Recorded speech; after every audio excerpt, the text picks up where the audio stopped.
The sun dipped low behind the hills of GM, casting long shadows over the red earth. The wind carried the scent of dust and wild sage as Thabiso Mokona, a tall man in his early 30s, stood outside the mud brick house he shared with his late mother. Her body lay on the bed inside, still, peaceful, and yet somehow not gone. The villagers gathered around the compound, whispering in hushed tones. "He must be cursed," one old woman muttered. "No man keeps a corpse in his house for 3 days," another spat. But Thabiso didn't hear them. He was staring through the open window at his mother's face, calm, as if sleeping. "Mama can't be gone," he whispered. "She said she would never leave me." Thabiso's mother, Nomvula, had been known in the village as a healer, a woman of secrets and herbs, who could cure snake bites and call rain during dry seasons. Some said her power came from the ancestors, others said it came from darker places. When she fell sick 2 weeks earlier, no one could help her. Even the modern clinic miles away failed to understand her illness. Before she died, she had held Thabiso's hand and said, "When my breath leaves, don't let them bury me until I call your name 3 times. Only then will I be ready." And so, when she passed, Thabiso waited. The villagers came with the chief and a coffin. "Thabiso," said the chief, his voice stern but pitying, "your mother's spirit must rest. The ancestors are waiting for her. You cannot keep her here." But Thabiso stood firm. "She told me she will call my name. I will not bury her until she does." They called him mad.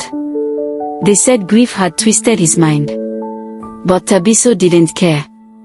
Each night, he sat by her bed, holding a candle and whispering her favorite hymn. Then on the 3rd night, something strange happened.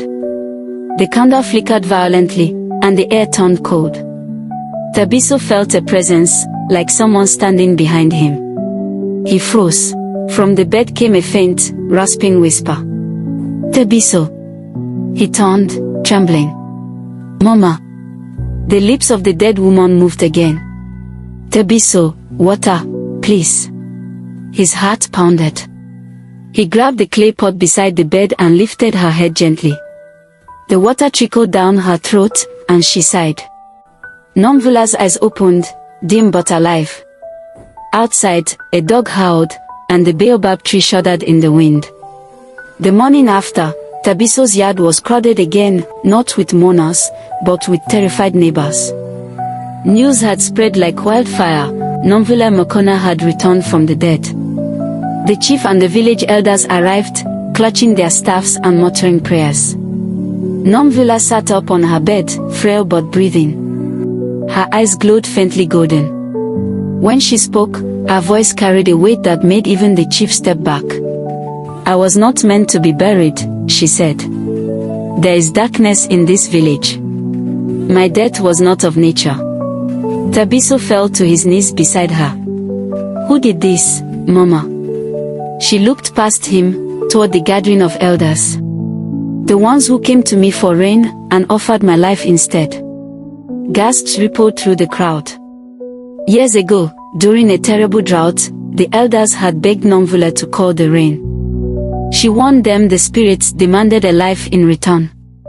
They had promised her safety, but betrayed her, offering her own life as the sacrifice. Now she had returned to balance the scales. Nomvula pointed at the chief. 3 nights hence, the rain will fall. But those who betrayed me will not see it's done. That night, lightning flashed over GM. Thunder rolled across the plains like the footsteps of angry spirits. Chickens screamed, dogs howled, and one by one, the elders fell ill. Thabiso, horrified, begged his mother to stop. "Mama, please. You are alive again. Let it go. The spirits have had their justice." Nomvula's face softened. "It is not I who judges, my son. It is they." She pointed upward, to the swirling clouds that had gathered unnaturally over the village.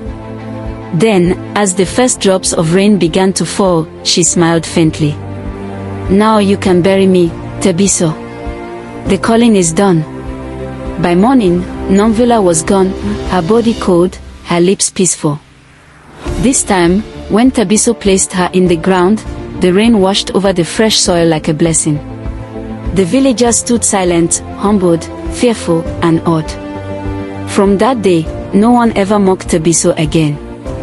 They built a shrine near the baobab where his mother was buried, calling her Nomvula Waditoba, the rain mother of the hills.